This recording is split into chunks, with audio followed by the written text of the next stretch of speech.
Hello everyone, स्वागत है आपका आपके प्यारे से यूट्यूब चैनल एब्जॉर्ब क्लासेस में। अगर आप भी इस बार 12th बोर्ड एग्जाम मैथ से देने वाले हैं तो यह वीडियो आपके लिए महत्वपूर्ण होने वाला है, क्योंकि इस वीडियो में हम आपको 12th क्लास के मैथ्स का चैप्टर वाइज मार्किंग पैटर्न बताने वाले हैं कि किस चैप्टर से कितने अंक के प्रश्न आपके बोर्ड एग्जाम में पूछे जाते हैं। अगर आपको ये सभी बातें पता रहता है तो आप अपनी तैयारी को बेहतर बना सकते हैं और अच्छे रिजल्ट प्राप्त कर सकते हैं। तो चलिए बिना समय को गवाए सभी चीज़ को जान ही लेते हैं।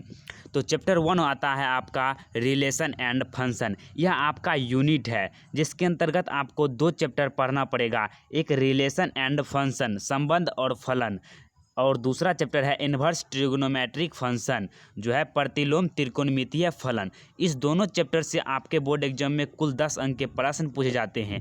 बात करें इससे तो इससे 2 अंक के प्रश्न पूछे जाते हैं और इससे आपके बोर्ड एग्जाम में 8 अंक के प्रश्न पूछे जाते हैं। कुल मिलाकर 10 अंक के आपके बोर्ड एग्जाम में रिलेशन एंड फंक्शन से प्रश्न रहने वाले हैं। तो इस तरह से आपका एक यूनिट समाप्त हुआ। उसके बाद देखिए दूसरा यूनिट है अलजेब्रा। तो अलजेब्रा से कुल 13 अंक के प्रश्न पूछे जाते हैं। याद रखिएगा 13 अंक के प्रश्न आपके अलजेब्रा से पूछ जाएंगे, जिसमें 2 चैप्टर आते हैं, एक मैट्रिसेस एंड एक डिटर्मिनेंट्स। मैट्रिक्स मतलब जो है ना आव्यूह और डिटर्मिनेंट्स मतलब सारणिक। तो इस दोनों चैप्टर से 13 अंक के प्रश्न पूछे जाते हैं। ऊपर वाला से 6 अंक के प्रश्न 6 नंबर के अंक मार्क्स से बोर्ड एग्जाम में पूछे जाएंगे एवं डिटर्मिनेंट से 7 अंक के पूछे जाएंगे। तो कुल मिला के 13 अंक के आपके बोर्ड एग्जाम में इस दोनों चैप्टर से रहने वाले हैं। अलजेब्रा से 13 अंक के प्रश्न पूछे जाएंगे। उसके बाद सबसे ज़्यादा पूछे जाने वाला है चैप्टर कैलकुलस। यह यूनिट है जिसके अंतर्गत आपको 5 चैप्टर पढ़ना पड़ेगा और तभी आप 44 अंक प्राप्त कर पाइएगा। यह सबसे बड़ा चैप्टर है और सबसे ज़्यादा अंक इसी चैप्टर से पूछा जाता है, कैलकुलस कलन से। कलन शास्त्र होता है एक गणित की शाखा। तो इसके अंतर्गत आपको पहला चैप्टर पढ़ना पड़ेगा कंटिन्यूटी एंड डिफरेंशिएबिलिटी।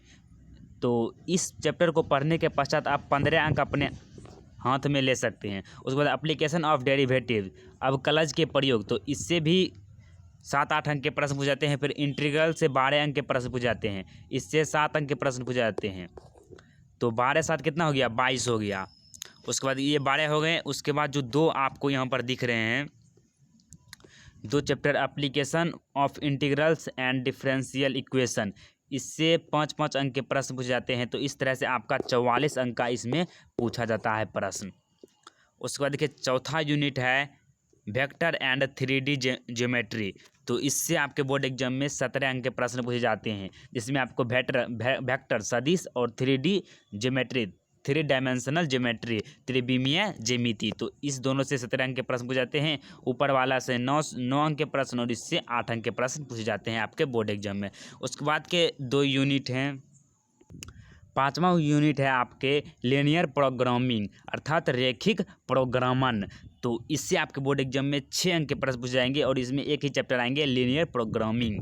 उसके बाद देखिए 6 नंबर का चैप्टर है प्रोबेबिलिटी। यह आप बहुत पढ़े होंगे प्रायिकता के बारे में। तो प्रायिकता से आपके बोर्ड एग्जाम में 10 अंक के प्रश्न पूछे जाएंगे। तो इस तरह से आपका पूरा समाप्त हुआ। कुल आपके बोर्ड एग्जाम में 13 चैप्टर होते हैं 12th क्लास के। तो 13 चैप्टर से आपके बोर्ड एग्जाम में प्रश्न रहने वाले हैं।